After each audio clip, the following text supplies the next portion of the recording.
Hundreds of Gonzaga students host a walkout in response to the Israel-Hamas War. This as tensions loom at universities across the country.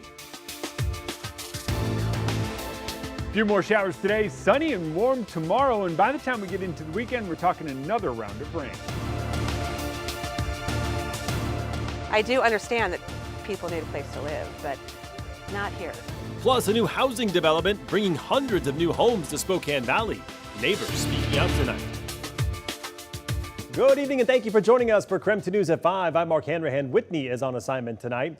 Chanting and holding signs in support of Gaza. Today, more than 100 protesters marched on Gonzaga's campus. Students and staff at Gonzaga walked out of class today to demand the administration divest from companies that support Israel.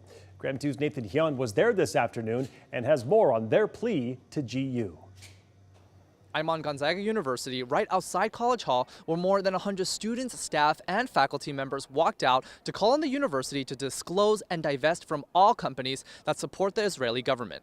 Free, free, free Palestine! Students gathered on campus to stand in solidarity with student movements across the nation and advocate for the people of Palestine. The walkout was led by a group called GU Community for Justice in Palestine. It was heavily inspired by all the student uprisings across the country. Kevin Pinkelman is one of the student organizers. We will start the letter. He says the walkout called on GU to disclose the university's investment portfolio, end study abroad programs in Israel, and cut all ties with companies that support Israel.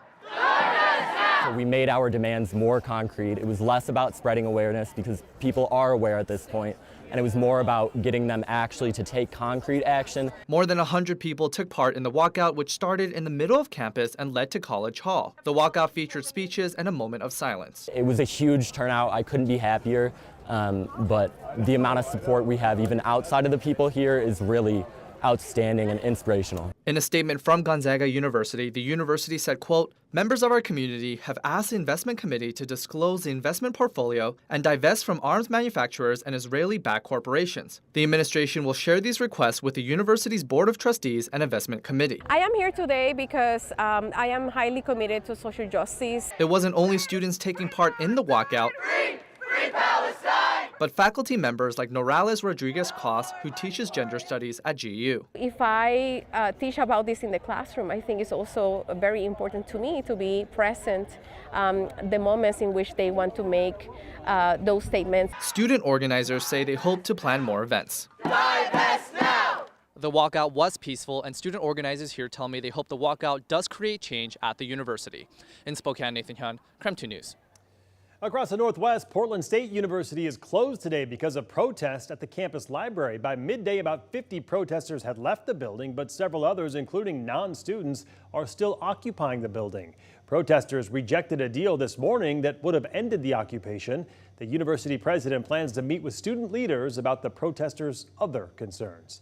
Meantime, here in Washington, UW students started their encampment 2 days ago. Their protest has remained peaceful.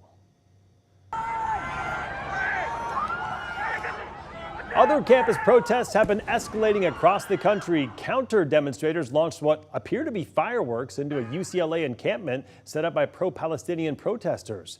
All classes, are canceled on campus.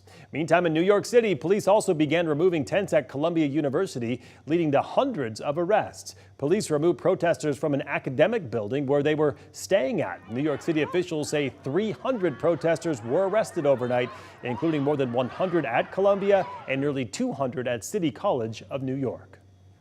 The operation was organized, calm, and that there were no injuries or violent clashes. Once again, protesters are calling on universities to stop doing business with Israel or companies that support the war in Gaza.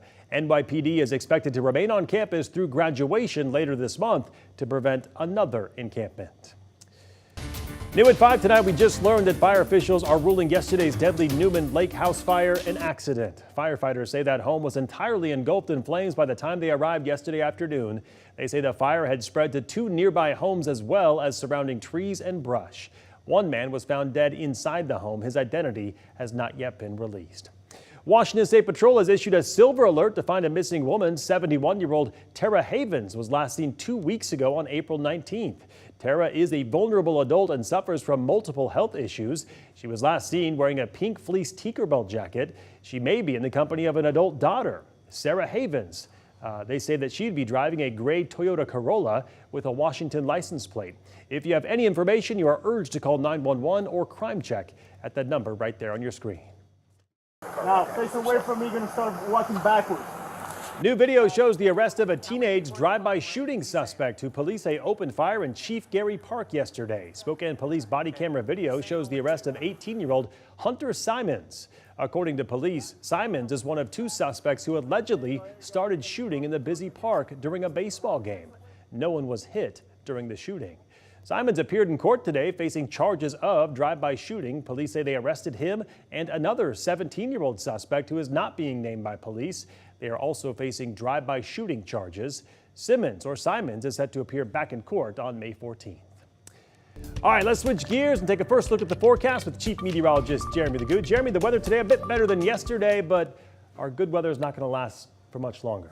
Yeah, we get a little better tomorrow and Friday, but unfortunately, as we get into the weekend, things start turning in a big way. Right now, sit at 54 degrees. We've got one of those stray showers moving through the airport and making its way into downtown. How cool is that? There it is, kind of popping up, but look, overall, we don't have much going on. We got one little cell there, a little bit of activity trying to move through, a little bit of activity down just south of Spokane.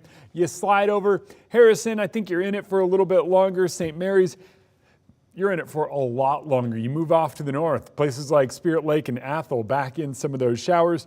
Newport, you've got one of those working your way, and then off to the north, Bonners Ferry, Colville, Chewelah, scattered shower activity all around you. You head south to Bonners Ferry, you're in it for a little longer. Overall, it looks like things do clear out again tonight, and tomorrow morning we wake up to a clear and calm morning, which means temperatures are going to take a dive in some areas. By tomorrow afternoon, we're back to some of the scattered showers, but even more sparse than what we saw today. Those temps in the morning, though, kind of wind up the big story. Freeze warnings for temps diving below freezing from Coeur d'Alene all the way out to near Vantage. Here in Spokane, we're close to it, 35, but it's likely some parts of the region fall back down below freezing. By Saturday, we're up near 70 before rain returns after dark Saturday. All right, sounds good, Jeremy. Thank you very much. New information in the case against the man accused of murdering 4 University of Idaho students. Newly filed court documents show the prosecution claims that Brian Koberger's alibi does not meet the legal standard for admissible evidence. Last month, Koberger submitted an updated alibi saying that he was out driving the night of the murders near Wawaii Park in Whitman County. The prosecution argues that the alibi is just too vague and it does not put him in a specific place. The prosecution says showing Koberger's phone was not near the scene of the murders does not prove that he was not there. In the meantime, Koberger is expected back in court tomorrow. There will also be a hearing to decide if a future court date will stay open to the public. At that future hearing, the judge could decide whether to keep the case in Latah County or move it elsewhere.